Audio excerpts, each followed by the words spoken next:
If you're about to be a freshman this upcoming fall semester at any HBCU, stay right here and continue watching this video because I'm going to tell you some things that I wish somebody would have told me before attending my HBCU.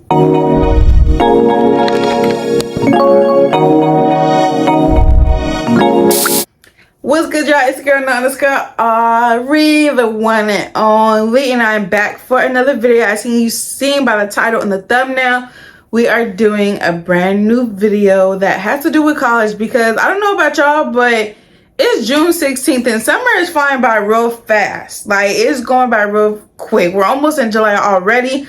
School starts mid-August, so yeah, let's just go ahead and get this one out the books because today I have all the notes in my phone, what I want to talk to y'all about, and by y'all seeing by the title, these are 10 things I wish I would have known before becoming a freshman at an HBCU.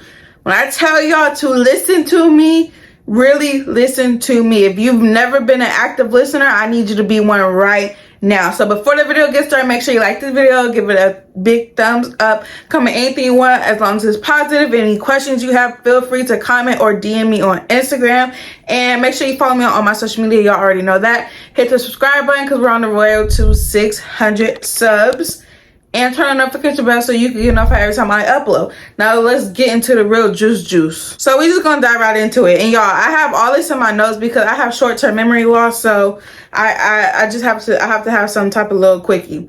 So not rule number one, but number one, financial aid ain't, I ain't even gotta say it, financial aid ain't. And I'm not talking about just getting the money part. I'm talking about the actual office of financial aid, whether you emailing them, whether you pulling up, whether you calling them. Financial aid ain't, there's always going to be something. When you do your financial aid and you put all your documents, you fill out everything you need on their parents form and your form, even when you've checked off your entire list when it comes to financial aid, there is still bound to be a problem. There is still going to be more information needed, more documents needed. I literally made a handwritten checklist my freshman year for financial aid because I heard how it could get. So I'm like, yeah, that's not gonna happen to me. It's not gonna happen to me. I handwritten a checklist, scratched everything off that I did. 2 weeks later, we need more information.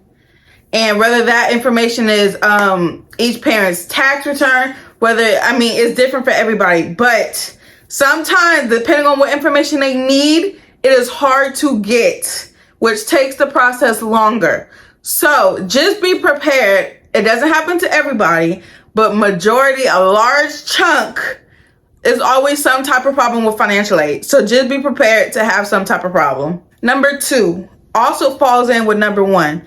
Like I said, there's always going to be something. And now this is regarding financial aid. There's always going to be something, whether it's something with the actual school, financial aid, whether you can't get your Paul card or wherever y'all call it at y'all university. It's always going to be something, whether you got kicked out of your classes, you can't register, there's mess ups on your, what is it called? You're like, I know what it's called for Clark Atlanta. I just don't know what to call it overall, but just pay attention to like your student degree works, because that's what we call it. Pay attention because even though you're at a university, these people getting paid to do their jobs either don't do their jobs or they do it wrong. And if you don't catch the mistake they made, you going all the way to senior year with this mistake, and then you're trying to fix the mistake senior year. No. It's also unorganized. This is still number two.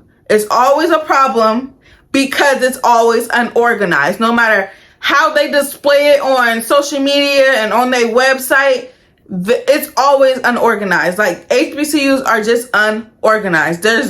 I know so many people at different HBCUs, so I'm not even speaking just for Clark. I'm speaking for any HBCU. It's unorganized. So be prepared, like I said, for something always to be wrong or there's always a mishap because everything is unorganized. And usually within the first year, you get used to it and you start jumping on it and you start, beating them to the punch. But freshman year, you don't know that. So just know it's unorganized and there's always something. The third thing that I wish somebody would have told me sooner is that it can either get easier for you or harder for you. So right now we're going to talk socially. So freshman year, it's either going to get easier or harder. For me personally, it's gotten, I want to say harder, because I'm not a people's person. I'm not a people's pleaser. I don't go out my way to make relationships or friendships. I don't do that. So it has gotten harder, because I low-key want at least 2 new friendships this upcoming semester. But like I said, I'm stuck in my ways, and I just don't go the extra mile to do that. That's just me personally. So if you freshman year are outgoing, and you like, if you know yourself and how you move when it comes to social wise, then it's going to get easier for you, because it'll be hard in the beginning, but it's going to get easier for you, because that's who you are. Me, I'm not like that, so it got harder for me. Now we're going to talk about, it's going to get easier or harder academically. This right here, freshman year, speaking my personal experiences at Clark Atlanta University, freshman year, they messed up my schedule. They had me taking courses that I didn't need to take yet. So now the courses that I was supposed to be taking then, I'm taking now. So freshman year, sophomore year, junior year, senior year, which I will be a senior at Clark Atlanta University this fall in August, is going to be my hardest year. Like, just straight out the blue, it's going to be my hardest year, because I might have to overload with classes just because they messed up my schedule freshman year, and I didn't notice that until now. So either it's going to get easier for you academically if you stay on it, make sure what they're doing is right, make sure what you're doing is right. All along, it's going to get way easier for you, I promise. But me, I have it the hard way. But it's okay, because everybody has their own path. That's one thing about college. Everyone has their own path. So just because somebody's taking 5 classes and you're only taking, and you're taking 8, like, don't compare yourself. Don't compete with others when it comes to this college stuff, because you're on your own path. You got yourself at the university that you're at, or you're going to be at. So stay on your path. The fourth thing, who you meet freshman year, 9 times out of 10 won't be there as soon as the beginning of junior year. Freshman year, like I said earlier, I'm not the type to go out and reach for friendships and reach for relationships. I just don't do that. Freshman year, I had 2 best friends, and I still have 1 now. Y'all know, if y'all watch my HBCU diary, y'all know it was me, Taya, and Mia all the time. Everybody knew us 3. A lot of people didn't like us 3, but it was still us 3. Now, when I went into junior year, Mia out of the picture. That girl is poof, be gone. That girl is dropped off somewhere. I think she transferred. I don't really know. I don't really care. But I'm an upcoming senior now, and she's not even in the picture now. But I know one thing, Taya is, and Taya always going to be in the picture. So that's just that. But I just want to warn y'all, as a freshman, it's easier to make friends as a freshman, because y'all are all in the same group. Y'all are all going through kind of the same thing, just being new to a whole university. So you automatically bond over that. And then, oh, you going to this party, I'm going to this party, oh, let's just go together. Or like freshman year for me was during COVID, so I didn't have a roommate. But now y'all have roommates, so you can easily make a friend out of your roommate if she's your type of female. I don't know, maybe y'all won't get along. It really doesn't matter. It really doesn't. Like, 9 times out of 10, don't expect the people that you meet freshman year to be there, I want to say, as soon as junior year. This doesn't happen to everybody, but the majority of people this happens to. So just know that. Don't get too close. Don't overshare information. Just enjoy the moment for what it is with the people you're with. Take what you need from it and continue to do you. And number 5 is going to connect with number 4. Not everybody is your friend. Now, speaking from my experience in my university, people use people a lot, especially freshman, sophomore year, when you're trying to make a name for yourself and you're trying to make a brand for yourself.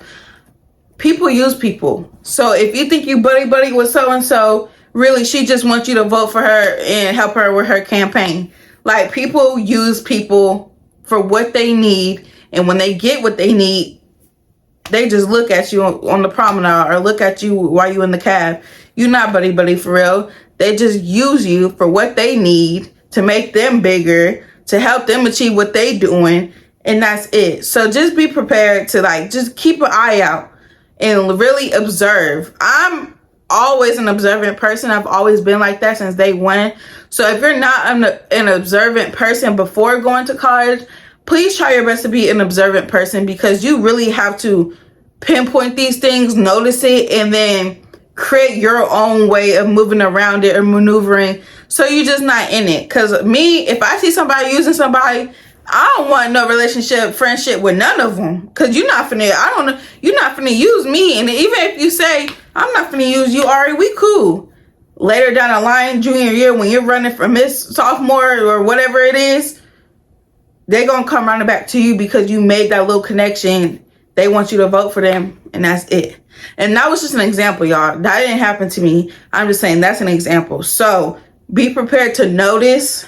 Everybody uses everybody, and that's just the truth. Now that we got that out the way, let's calm things down. Number 6 is it's easy to adapt to a new day-to-day schedule.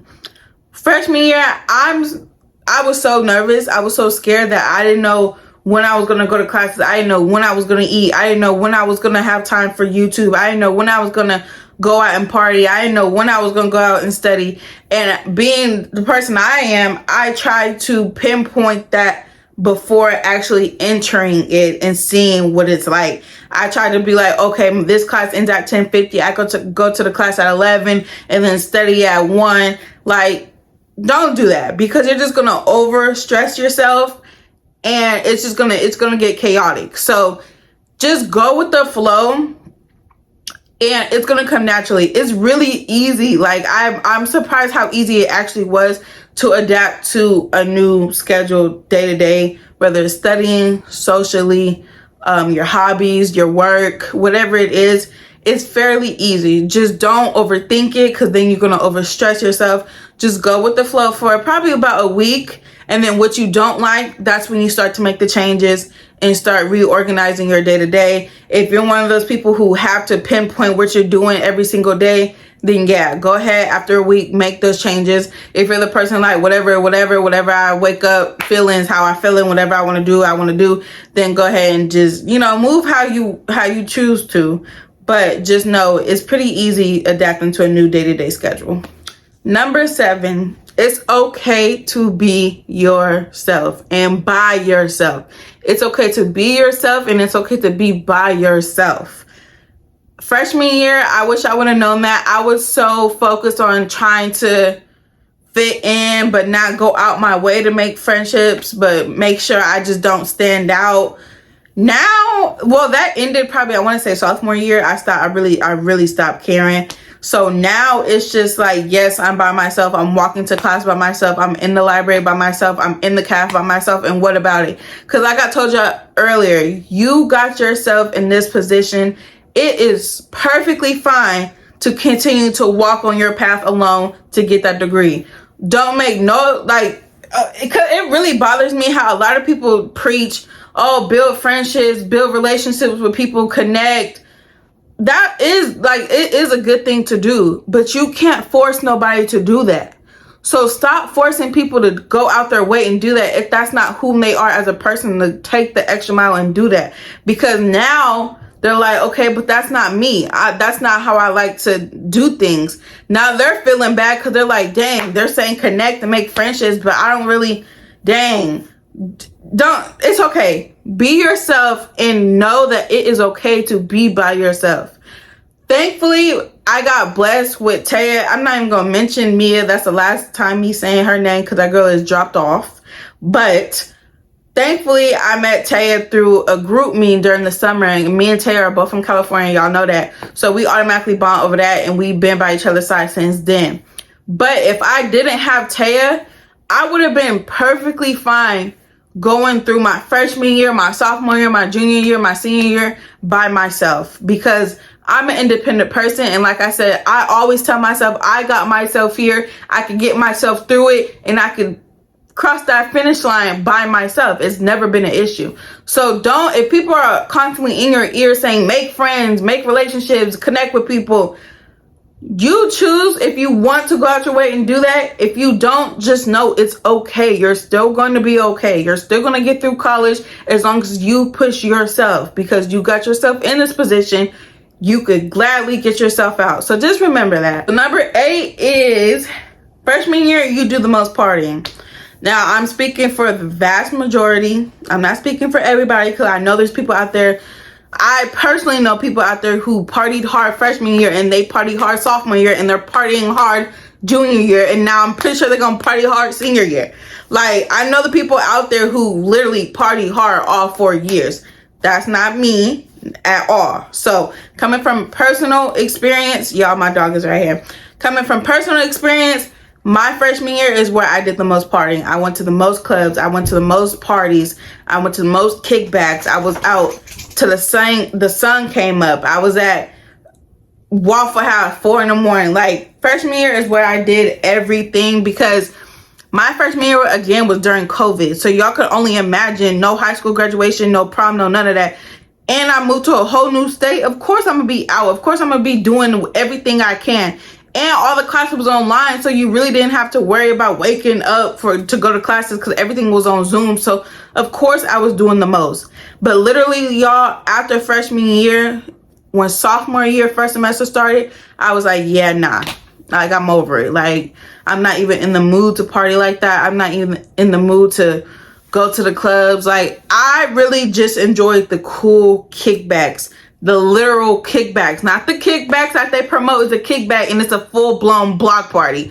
No, I mean the actual cool, just common collective kickbacks, or the common collective hookah lounges. Like, just something more slow down and not so rah, rah, rah, rah, rah. So sophomore year, I could count on one hand how many parties I went to. It was 2. Junior year, I want to say I didn't go to any parties. If I did, it was probably 1, but I really don't think I went to none.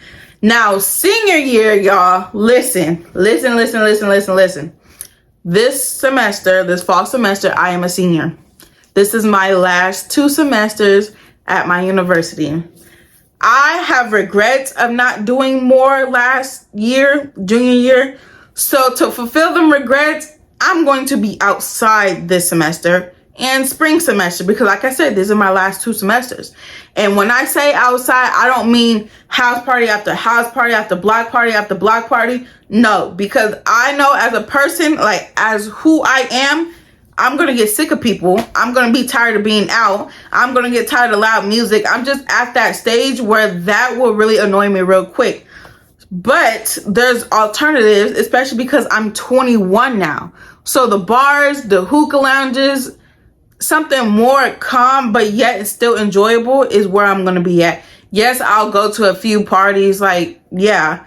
But for the majority, I'm going to be doing adult things, okay? Because I am 21. So just know freshman year, you're going to do a lot. If you don't, like I said, it's perfectly fine. But usually, freshman year, you do a lot. Number 9. We're almost done, y'all. Number 9. Food will always be a problem. So freshman year, right, you move in, your parents or your guardian, whoever helps you move in, most likely 9 times out of 10, you guys are going to go grocery shopping, because I know my parents did. I bought containers. I filled it with snacks. I had noodles. I had bagels. I had, you know, all the little stuff, but yet and still it could be counted as a meal, like in between classes or in the morning or so and so. Once them snacks run out, especially if you don't have a car, because I didn't have a car. Me nor Ted had a car. So them snacks gonna run out. So you're gonna go to the calf. Calf is gonna be decent. You're gonna get sick of the calf. I promise you. And unless y'all got a good ass calf, because I know Clark don't. So that's just that. But the food's gonna run out.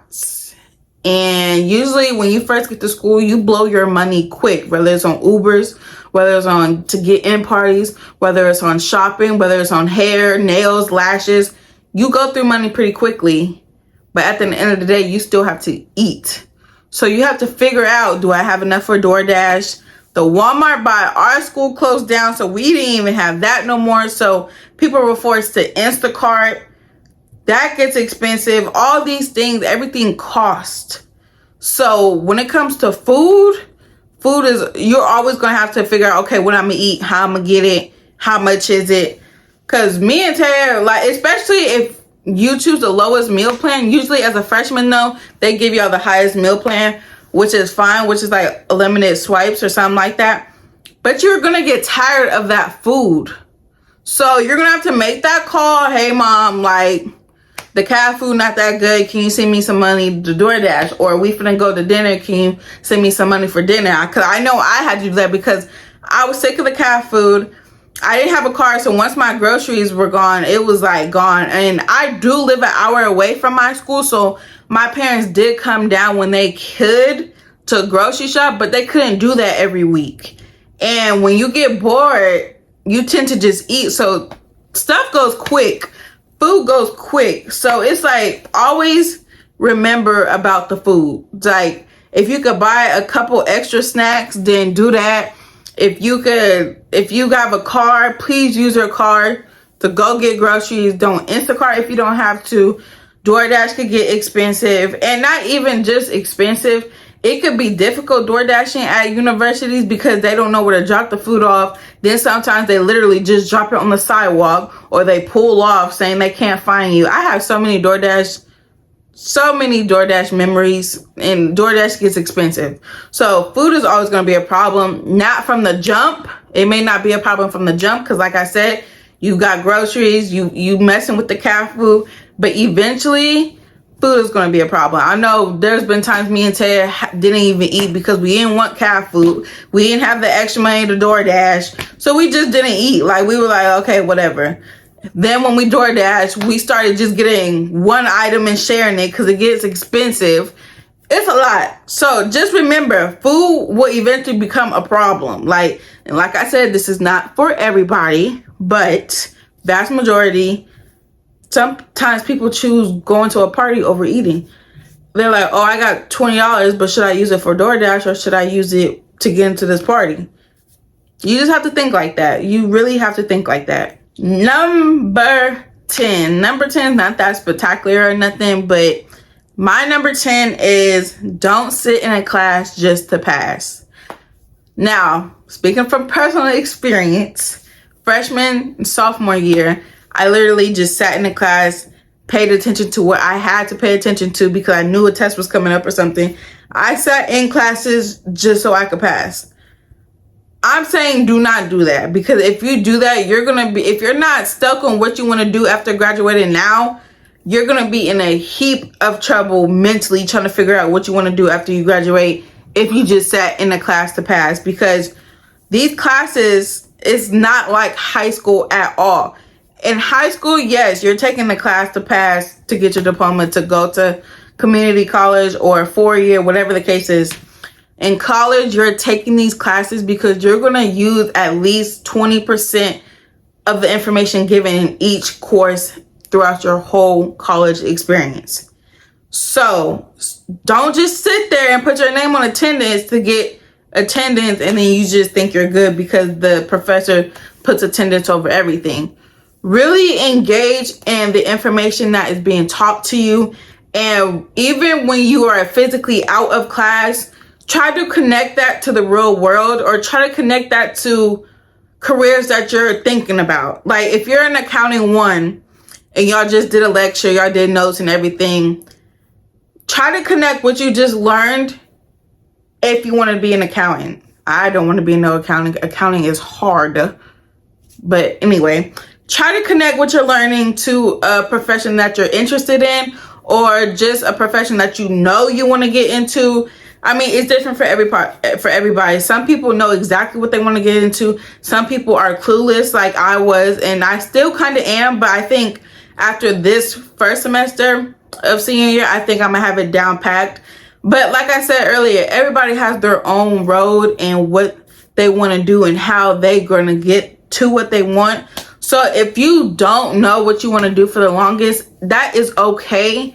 But just make sure you are engaging in the information that's given to you, because at the end of the day, you or whomever, these classes cost. So if you fail, you have to repay for it. If you fail, you're lacking the knowledge that you will need later. Like, I know in high school, it's like, what I need to learn history for when I don't need to learn it. But in college, it's totally, totally different. So just make sure that you're engaged, you're asking questions. Don't be shy to ask questions and just get confirmation. If you're stuck, say something. Just engage. And then, like I said, even when you're physically out of class, just try to connect something you've learned to a profession or just real life so you get a better understanding. That is my suggestion. Please just don't sit in class to pass a class, because it's not gonna look good. The cloud is only gonna get darker by senior year. Don't just sit in a class to pass and receive a good grade. It won't end up good at all. So y'all, that is the 10 things that I wish I would have known before being a freshman at my HBCU. Like I said earlier, every HBCU is different. If you're attending Clark Atlanta University and you've watched this video, then amazing. But if you're watching this video and you attend a different university, maybe after this one, just find someone who is specifically going to the school that you're going to, or have been in the school that you're going to, so you just could get a better, visualization and realization of how it can actually be. Like I said, everybody's college experience is different. Mine is up, down, roller coasters, and I'm just ready to get out. I know one thing, I'm just ready to get out at this point, but enjoy it. Take all the memories that you can, take the moments for what they are. Take for the people for, the genuineness at the time, because you just don't know and you can't trust everybody. So I don't want to make this video to scare any income freshmen, but this is just the reality. And I really wanted to do this video because I am now a rising senior at Clark Atlanta University. So I've had the experience. And if you haven't subscribed, go ahead and hit the subscription button, because we are now going to start the HBCU Diary, the last and final season, once I start school in August. So if you want to catch up, go ahead and scroll through my playlist on my YouTube and just watch seasons after season after season. I started that series sophomore year. Freshman year I didn't, because I was online. So my season starts sophomore year. And if you're going to Clark Atlanta University or anywhere in the AUC and you just want to get idea, go ahead and scroll through my channel and click episode 1, start that season, and just get a good idea, especially so you're caught up for this season finale. Because when this season, the last and final season, when I start that, we're going crazy. Me and Tay are going crazy. Like, it's going to be so much content. I'm going all out for y'all, okay? Not even just for y'all. I'm going out for me too, because I want to. So thank y'all so much for watching this video. It was a mouthful. Like, I haven't done a video like that in a minute, but I hope you guys enjoyed it. I really wish this was like a live so y'all could ask me questions, because baby, I can answer them for you. Specifically for Clark Atlanta University, but if you're from another university and have questions, I could try to answer open-ended as best as I can. So comment anything you want, as long as it's positive. Comment any questions you have. You don't have to be a rising freshman at Clark Atlanta University. You could be a rising freshman anywhere. Comment any questions, any concerns y'all have below. If you don't feel comfortable commenting right here on YouTube, go ahead and shoot me a DM. All my social medias are right here. So if you feel free, if you feel comfortable, go ahead and just private message me, because I want to be here for those who don't know what to expect and don't know what's coming. And just keep an open mind that everybody's experience is different. And there's a lot of these videos out on YouTube right now. So just scroll through a lot and take a little from each one. I know that's what I did. Just take a little from each video that you watch, and then just gather it and, just prepare, because college is college. I'm not going to say college is the best 4 years of your life, because for some people it's not. So I don't even like when others say that to incoming freshmen. College is the best 4 years of your life. That's not the case for everybody. College is college. Take it how you want. Experience it how you want. Do what you need to do. Remember the reason why you're at the university you're about to attend. And, just just grow and learn. The adulting, be independent, just be open to learning a lot.